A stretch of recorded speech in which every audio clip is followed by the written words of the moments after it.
Okay, so welcome to the interview. It's so awesome to have you here today. I'm really excited for this interview.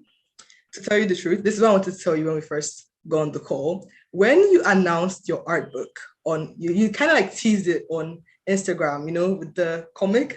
And I was so excited. I had no idea it was with 3D Total. So when they sent me the list of the artists I'm going to interview, and I saw your name, I was like, that's the art book he teased. I'm going to interview Yes. him.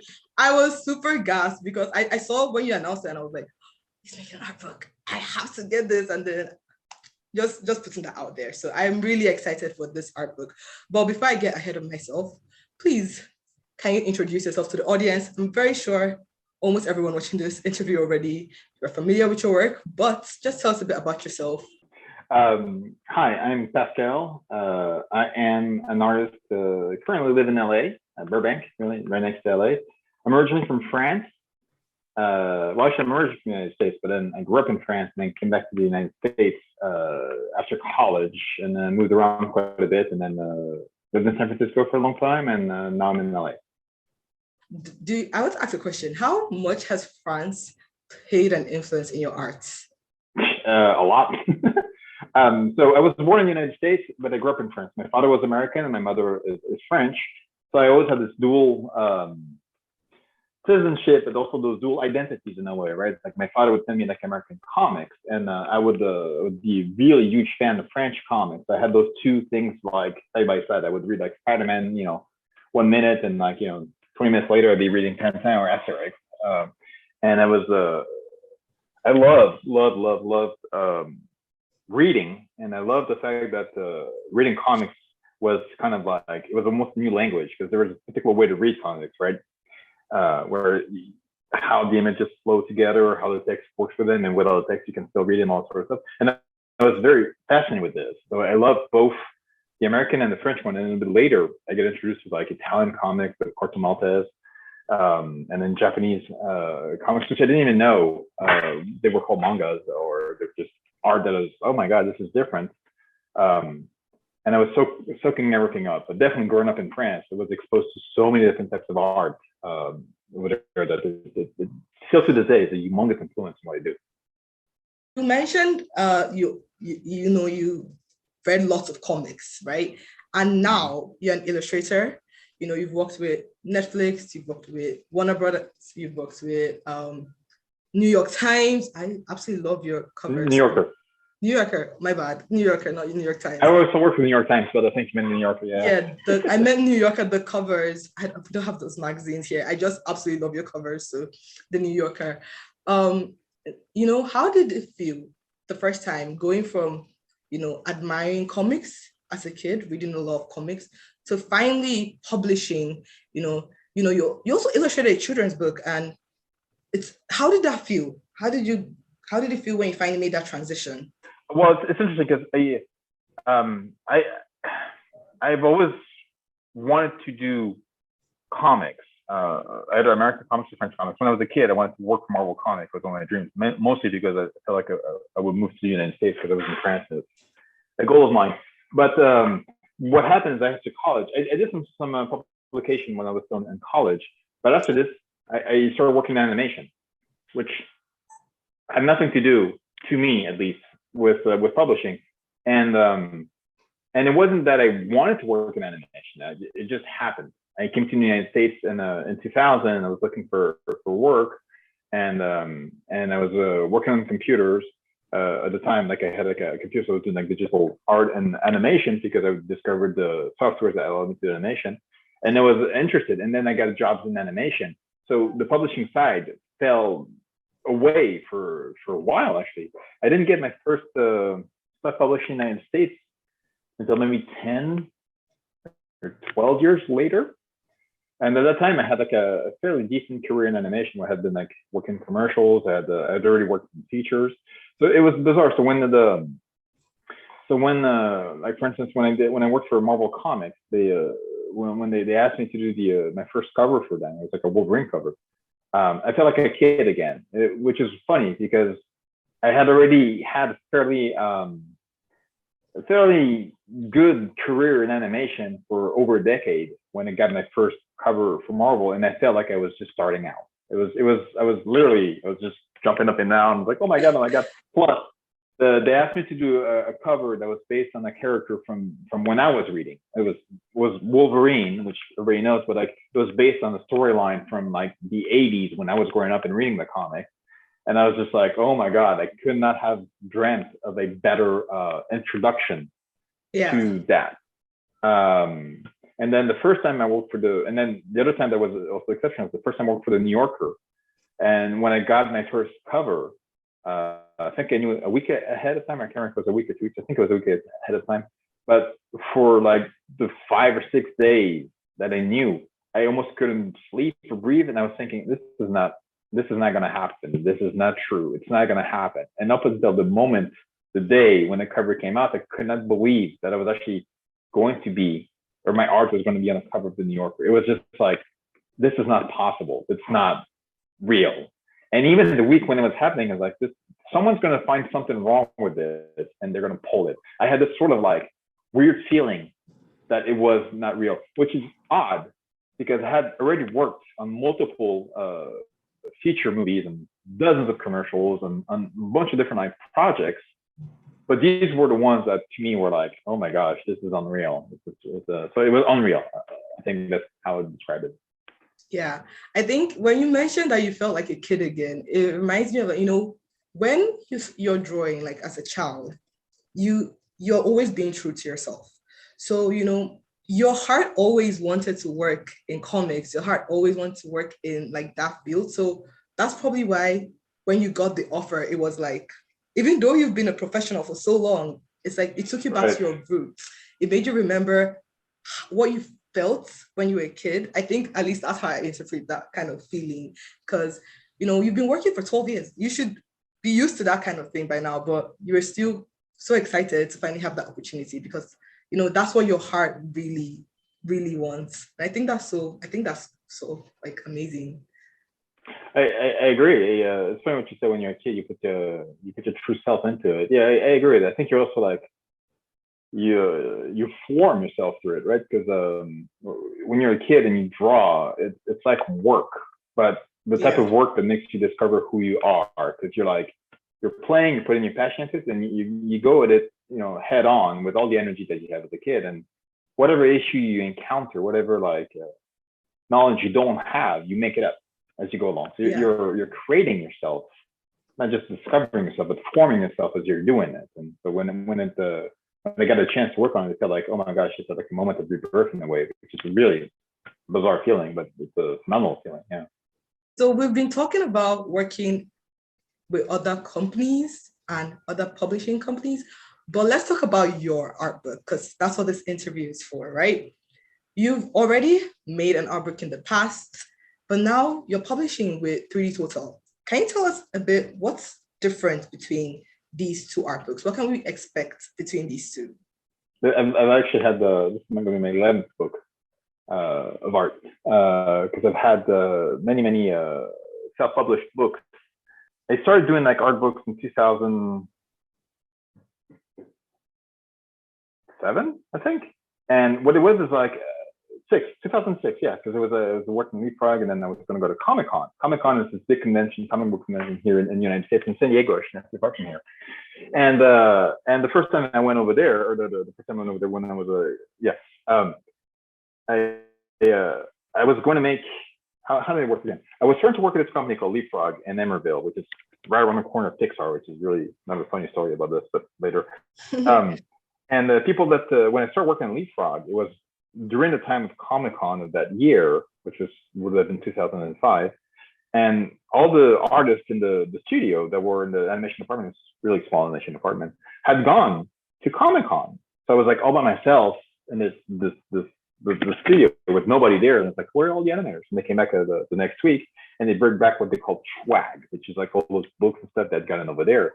And they're like, Pascal, man, you need to go over there. It's amazing. And look. And they were showing me all those sketchbooks they had bought from artists over there. And like, hey, you should make a sketchbook next year and go. And that's what I did. So I did my first art book, which is like a collection of sketches, which were colored images called Oogly Boogly. My wife found the name Oogly Boogly. And I did 6 or 7 of those. And after this, I did Sunnyside, which was done with the French company, which is a beautiful artwork as well. And then I did a couple other. Every year I do that kind of an art book to go to Comic-Con, specifically to go to Comic-Con. Yeah. And then a few years ago, we did a Kickstarter for one called 3,000 Moments, because I had at that point done 3,000 daily sketches. And we just wanted to do something a little bit nicer and bigger. So we did that one. So that was the real big, that's probably the one we're referring to as 3,000, the big art book. And I think after this, I did 2 more, which were like smaller ones. And now this one with 3 total. But this one's different in many ways. First of all, this is the first time I'm actually going to have mostly strips. I started doing the comic strips of the Kitty Cat and Manly Man about 2 years ago now. And originally it was just like, I've been wanting to do comics for a long time. It's just I never had the time. And I had been playing around with doing like little like sequential arts here and there in my daily sketches. And then when the pandemic hit, I started doing like Kitty Cat and Manly Man, mostly because I couldn't focus anymore on like one single image. I had a harder time just wanting or understanding why I would do like beautiful images when the world was going like so topsy-turvy. So I started doing the sketches, and before I knew it, I had like 20, 30, 40, 150 of them. And I was like, oh my God, that's a lot of those. And then now I don't know how many I have like a few hundreds of them. And actually wanted to do a book last year. And then when we were looking at the shipping was just too expensive for us to ship out to the United States. Super expensive to ship books out of the United States, which is one of the reasons we don't do international shipping for prints and stuff like this. So we kind of put it on the side. And then 3total had approached me a little bit before about doing an art book. And at the time, I was starting to do the strips, and my head was not really into like my personal art. I never considered my daily sketches as being that great. That's why I call them sketches as opposed to illustrations. So I was like, I don't know if like a company like 3total, which is, I had looked at all the other books they had done, and they were really good books. They had sent me a few books like, hey, we've done Loish, we've done Airvale, we've done Ecole, and they're like, oh my God, I'm nowhere near like what these people are doing. So I was like, I don't know if this is the right fit, and I think you're gonna be losing your time with us. And so when I was like looking for a way to get the second book, the book published with the Kitty Cat and Manly Man, I posted online, and Simon from 3total like say, hey, we'll publish your book, and that's how I started talking to them. It's really cool seeing the behind the scenes. Most times we always just see the final product. We don't really see the thought process behind how this final product came to be. It's really cool. That's funny you say this, because like it's this thing when I was younger, and I was like, anywhere from a teenager to a young adult, I read interviews about artists, and they're like, oh yeah, and then I did this book. And then to me, it's like, oh, he says this in one sentence, but like for me to do an image, it takes me hours and like a lot of like angst and like doubts and stuff. And they're like, oh, I just did this book. After this, I'll be doing this. As if it was no big deal. I'm like, oh my God. And it always made me feel like something must be wrong with me, because for me, even doing one image is a big deal. So I don't understand how people can say they just did a book. It's like, oh. So yeah, I get what you're saying. The whole like behind the scenes is like, wow. Because every day I'm like looking at stuff. I'm like, I don't understand why they want to publish this book. It's like, nothing what they do, and it's just my sketches. And of course, like I see other people's work, and I'm like, oh my God, this is amazing. I'll never be able to do that. And I look at my stuff, it's like, it's so simple. Why would people want to, read this? So you mentioned this book being specifically like text heavy, right? I wanted to ask, which chapter are you looking forward to? Is there any part of the book that's your favorite that you think maybe will resonate with the most with the audience? Well, that's a great question. I don't know, to be honest, because the book has different parts to it. There's some of the strips are the very introspective ones. There's some of the strips are like the family ones, where it's literally like Manly Man's wife, which is, Manly Man is not exactly me, and Manly Man's wife is not exactly my wife. It's just like it's based off us, but then I took it and then I tried to let the characters breathe so that they won't be exactly replicas of us, but like starting points, and then pushed him. I'm not nearly as like, I'm much more grumpy than Manly, but that way. Yeah. He's a much better version of me, but he has more anxiety than I have, for instance, because I feel like these are like anxieties I can like capture, put into words, and then instead of put into other people, just giving this particular vessel to get those ideas across, which is interesting because people always assume it's just directly me, and I'm just telling stories, but that's okay. But so the book has all those different parts: the introspective part, the family parts, there's somewhere I've been doing those sketches where men and men get together, just walking through nature, because I love painting just like environments, snow environments, especially and stuff like this. So we have a lot of those. And each time I look at them, like for me, it's a part of like something I've done. I can almost remember every single sketch I did, when I did them, where I was, and almost the type of thought I was into. There are some that are more dear to me than others, but I've found over the years that like what I particularly like about my work is what most people don't care for or notice, and what they gravitate towards is usually something I disregard. The reason for this being that like very often people will like what appears to be done spontaneously, easily, and has a sort of like flair, this controlled masterfulness, which comes from like doing the same type of image over and over and over again, right?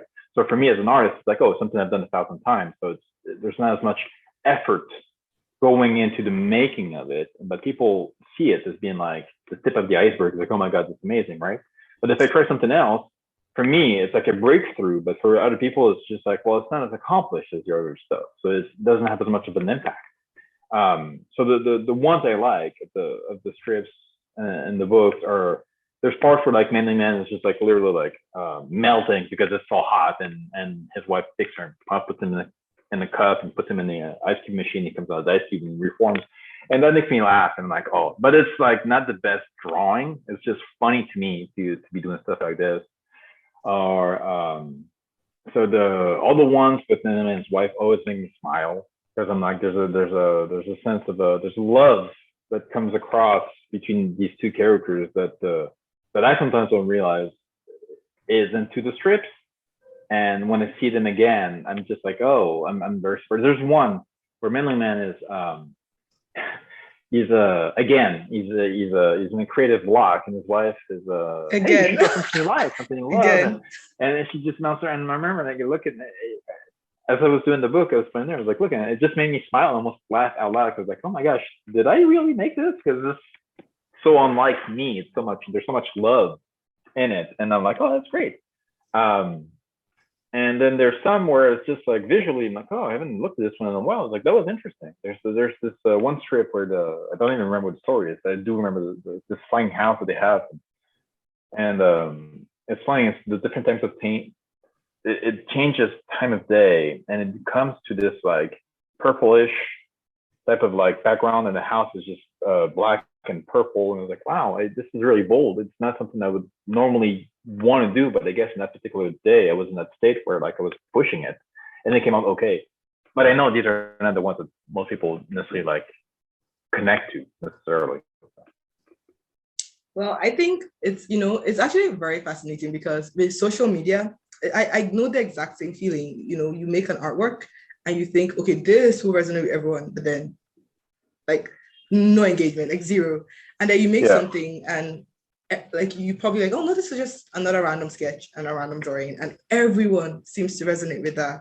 Like I know that feeling. It's really fascinating, So the book is launching in June. What has been the highest moments in this entire journey of creating the book, and your lowest moments, if you do have any of those? Yeah, the highest, the first one I came on was like, I was making pages, and I was right here, and my wife was passing by, and I was like, I have two screens, right? I have one screen here and I have a screen here, and I was like pulling up the image here, and I was looking at, and I looks at me and looks back, and she's like, wow, that's actually going to be a good looking book. And I was like, I got all excited, because like she's a little bit like the character in the strip, where she'll give me compliments only when she really believes them. And she's really good about speaking her mind about like, what she thinks of my work. And that totally caught me by surprise, because she was looking at one of the page layouts, and she's like, oh, this is gonna be a really good looking book. And up till now, she likes the strips, but she's always ambivalent about the strips, because she's used to me doing the images and the work I do for features, and she sees a lot of it. It's not everything. So she's used to the more rendered images. Like the strips for her is like she doesn't read comics necessarily. So it's a little bit more of a learning curve for her to understand why is it so simplified compared to the other images, and what the appeal is. So when she saw some of the pages, she's like, oh my gosh, this looks really good. And it was such a genuine reaction that made me feel like, okay, I'm doing something that's actually worthwhile doing. It's not necessarily like it's going to be a good book, it's going to be revolutionary, but it's worthwhile. And I think that's the most important thing to me, where sometimes I'm like, and that comes back to the lowest point. It's like, sometimes I look at this like there's nothing in there. I'll be working on it, and for whatever reason, I'll see like an image from someone else or something from somebody else that, you know, I try not to look at it. I'm like, why am I even trying? You know, it's like everybody else is so much better. You know, I think all artists do that, right? We're like, oh my gosh, everybody else is so much better than me at everything, and just so that's there's a low point too when we were gonna do it and we were just looking at like shipping and stuff. And there's no way we can actually do this. We can't ship outside of the US. And it was like, oh, that's too bad. And I was like, But that's it. It wasn't, I never had like the super low moment thinking, oh, I'm going to throw it all away, whatever. It's just more like, is it worth doing? That's the main thing. But yeah, the highest is definitely when my wife is just like, oh my God, that looks great. You know, when you mentioned it, like I kind of just visualize the like happening in the comics, like in your comic, like with Manny Man's wife just peeking. You know how she just and she's like, oh, that looks like, I like literally just picture that in my head. Talking about your book a bit more got me curious. Will your art book have like maybe your illustrations, like maybe a gallery of your other work other than the comics? Okay, can you tell us a bit about that? Yeah, so I didn't want it to be just comics because first of all, it's not like a comic book. Yeah. It's not a comic book. It's not a strip book. It's really a mix. It's my art really, and then I see the strips as being also a piece of art. I try to do something interesting visually with the strips, but I also do love the single images I have. So there's it's a good mix of the two, and then also in between the strips, sometimes I break down the pages with like full-on images that either relate to the strips or they're illustrations I've done before, like my daily sketches. So there's going to be a good mix of them all, and I was trying to get some images that have not been published before in terms of books. So from the past couple of years, there's a lot of like the big skies, some of them are like more realistic in terms of approach. I've tried to pick some and create some specific for the book that relate more or less to the world of Kitty Cat and Manly Man, but they're not uniquely this. There's a lot of like the ducks and the pond, stuff like that. So there's quite a bit of those. Yeah. I'm really excited to hear that you're going to be adding some, unpublished artwork in the art book. That's like really cool to see some art that hasn't been posted yet. Your comic has really helped a lot of people, a lot of artists all around the world. Like I said, it helped me, especially during the pandemic. When you started making these comics, what went through your mind? Like, why did you actually make these comics to make an impact, like you said, or you just wanted to put your thoughts out there? I wanted to understand what's going on in my mind. I wasn't looking for an impact because I didn't know what an impact was. In fact, at the time, I knew that when I was doing a comic, I was losing readership, right? Because people were coming to whatever was a Facebook, Tumblr, Instagram, Twitter, whatever, for my images, not for the comics. And I also know that like people honestly like to read too much online. When you don't go to Disney to watch a horror movie, right? You don't go to like an artist for something that they don't normally do. So I knew that when I was doing them, I wasn't necessarily like, I was actually losing readership as opposed to like gaining new followers and a new audience. But I felt like there was a need for me to articulate the thoughts that I had in my head. Sometimes I had like a lot of very strong emotions, and as artists, we do live in our heads quite a bit, right? And you draw an image, you do something. There's a lot of time when you're like just drafting or rendering, and so your brain starts like talking. You have those like inner monologues, there's dialogue going on, or even just like thoughts just bouncing around your ideas in your brain. And I was trying to find a way to articulate, put those thoughts and emotions into something that was not a drawing, but into words. So that's what I was trying to do for the comics. It was mostly like understanding what was going on in my head. after a few of those, I was realizing like it didn't have to be something that I was feeling at the time. It was just some idea that I could take and articulate and then put them into a story form. And the story form is literally just like, if two characters were talking, how would you articulate those thoughts so that would be understandable by someone else, right? Like when I'm talking to you right now, I'm trying to choose words that are simple, and by putting them together, create a thought that you can understand. Right? I'm trying to transmit something to you that is just going on in my head, and I'm trying to make it up as not make them. I'm trying to like articulate it, give it a form as I'm talking, right? And you're doing the same thing. Even if you put some questions, you're trying to react. And that's exactly what those strips were. They were never meant to be like. Originally, I wanted to make funny strips, and I'm realizing these are not funny at all. They were just really just like thoughts that I have, or that I'm thinking about, and I'm trying to push them and see if I can put them into a form people can understand. I never thought they were going to necessarily make an impact. I had done like a series of strips right before that called So You Want to Be an Artist, where I was actually taking a lot of the stuff that happened to me from the beginning of me working in the industry till now and trying to put those into form. These were funny, and I was specifically trying to be funny with them. But Kitty Cat and Manly Man was not. Kitty Cat and Manly Man was literally just like trying to make as clear as possible thoughts that would be hard to articulate. And then after a while, I was realizing that I originally thought like, oh, I had like probably like 5 or 6 thoughts. I had like a few things I wanted to clarify. And the more I did, the more I realized it was like almost an explored area of like, there's so many like emotions that we have that we never bother to look at or explore. And I was like, oh, this is a good tool. I was realizing as I was doing, this is a good tool to actually explore some of the spots that like, you know, we tend to like put away or want to do later. Yeah. That's what it was. The impact that it had, I was really surprised. I had no idea. In fact, it still surprises me to this day when I hear people like you or anybody that tells me it has any type of impact on it, because I can't imagine why. I was having lunch like a while back with a friend, and there was a terrace outside and on Magnolia Street, and somebody walked by and I guess recognized me somehow, and then they yelled to me, "Oh my God, I love your strips!" And they laughed, and I had no idea what it was. And I was like, "Wow, what a weird like moment," because I would never imagine that just put into words thoughts that exist already would be seen as being impactful. It's a bizarre thing, so I can't explain it.